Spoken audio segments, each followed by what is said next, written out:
করতেছে এগুলা? কি করতেছি ওই দেখ না, টম কি করছে দেখ, সব এই এগুলি সব ফালাইছে উপর থেকে। আর দেখ কতগুলি কাচের বাটি, দেখ কতগুলি কাচের বাটি ভাঙছে। আমার হাত দিয়ে ধরুন তো, আমার হাতে ঢুকবো না কর, এজন্য আমি ঝাড়ু দিচ্ছি। এই টমটা মানে ইঁদুর আছে তো সিঁড়ির নিচে, আর এই ইঁদুরগুলিকে ধরতে যায় আর এই যে বাটি টাটি ছেড়ে দেয়।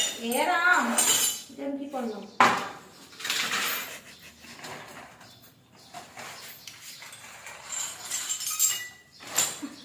উপর থেকে নিচে দেখো মাথা ঘুরে। হয়ে গেছে গে।